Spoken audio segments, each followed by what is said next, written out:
Bonjour Christophe. Bonjour. Alors personnellement, nous on te connaît comme chargé de communication et ici dans le cadre de cette exposition, on découvre le côté photographe. Est-ce que ça te dérange de nous présenter un petit peu ce volet-là de ta vie ? Alors la photo, ça fait partie intégrante de ma vie. Donc je suis photographe professionnel depuis plus ou moins 5 ans et ça fait plus ou moins une dizaine d'années que je fais de la photo. Donc j'ai commencé avec des choses plus artistiques en essayant de faire découvrir le monde autrement. Donc c'est ce que je présente ici. Et sinon, à côté de ça, je fais plein de photos. Je fais des reportages de communication, je fais des reportages de mariage, je fais des portraits, mais ici je souhaitais faire découvrir plutôt de la nature. Et pourquoi la photo et pas la vidéo par exemple ? C'est une bonne question. Je ne sais pas, j'ai toujours été attiré par la photo depuis tout petit et c'est quelque chose qui s'est développé, j'ai essayé d'apprendre. Au départ j'ai eu du mal, puis j'ai persévéré, je suis autodidacte. Voilà, je ne sais pas, j'ai pas de réponse. Je me suis essayé, j'ai fait des études artistiques, donc je me suis essayé au fusain, à la peinture, et par contre c'est la photo que j'ai pas appris qui s'est développée sur le côté. Est-ce qu'il y a une photo qui a fait en sorte que dans ta carrière photographique, je vais parler comme ça, est-ce qu'il y a une photo où tu t'es dit ok, là c'est bon, c'est mon élément, c'est celle que j'ai le mieux réussi ou c'est celle qui me donne envie d'aller plus loin ? Non, j'ai vraiment le sentiment en fait que c'est jamais assez abouti. Même ici, quand je présente des œuvres, je me dis que je peux toujours aller plus loin. C'est même difficile de s'arrêter quand on fait une photo, quand on fait un choix de photo. Moi, j'ai pas l'impression d'être arrivé à un aboutissement, mais plutôt à chaque fois au début de quelque chose qui peut s'améliorer. Des paysages ou quelque chose en particulier ? L'Islande. Oui. L'Islande, c'est un voyage coup de cœur, donc c'est le voyage d'une vie qui au final est devenu 5 voyages et chaque fois des voyages photos. Donc au départ, c'était pour présenter les paysages que j'ai vus et puis au fur et à mesure, c'était devenu un peu plus abstrait, un peu plus artistique. Et c'est le même genre de paysage que je représente quand je représente Remicourt ou les villages avoisinants.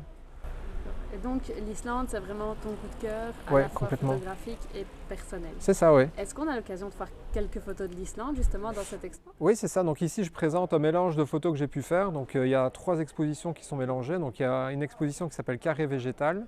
Donc ce sont des photos macro de nature.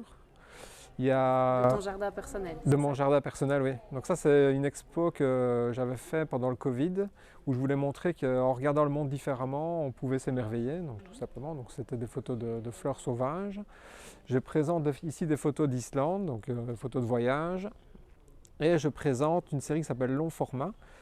Et ce sont des photos de paysages, mais qui sont faites verticales. Voilà, les 3 séries que je présente ici. Pourquoi Remicourt ? Et pourquoi pas? Bonne réponse. Parce que c'est mon village et que ça me fait plaisir d'exposer chez moi, en fait, tout simplement. D'habitude, je mets des gens et des activités à l'honneur, et ici, c'est moi qui suis un peu mis à l'honneur. Je n'aime pas trop être dans cette position-là, mais ça me fait plaisir d'exposer chez moi, tout simplement. Donc Remicourt, ton village, content d'être à l'honneur à Remicourt. Si tu avais un endroit ici à Remicourt que tu as photographié ou que tu aimerais photographier, est-ce que tu peux nous dire lequel ça serait ? Je dois avouer que je préfère... je n'ai pas d'endroit de préférence en fait, c'est plutôt... je pars à la chasse quand je fais des photos. Donc je pars à la chasse d'une ambiance, et, c'est souvent au coucher de soleil, au lever de soleil ou quand il y a des nuages, des choses comme ça. Et peu importe l'endroit, ça peut être à quoi d'une rue où on passe tous les jours devant, ça peut être l'église de Momal, d'Odège. Je suis amoureux des vieilles pierres, il faut avouer qu'il n'y en a pas beaucoup par chez nous, mais donc je chasse plus les ambiances que les endroits. Et j'ai vu que ta femme et ta fille étaient présentes. Oui. Est-ce qu'elles te soutiennent dans ton projet ? Oui, tout à fait, c'est mon moteur. Elles partent à la chasse avec toi ? Non, ça on va dire que non, c'est plutôt moi tout seul. C'est aussi un moment de décompression où je pars le soir avec mon appareil photo. Voilà, c'est plutôt mon moment à moi.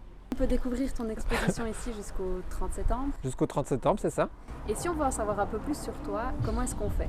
Où est-ce Alors, qu'on peut en savoir On peut plus ? me retrouver sur les réseaux sociaux, où je suis actif surtout sur Facebook, sur Instagram. J'ai un site internet aussi, mais qui est plus axé communication sur mon travail régulier. On donnera l'adresse juste ici sur le bandeau. Voilà. Et sinon, peut-être une prochaine exposition prévue à Momal l'année prochaine. Donc, vous verrez la même date au mois de juin l'année prochaine. Et là, ce sera une exposition collective. Plus d'infos suivront. Merci beaucoup. Merci à toi.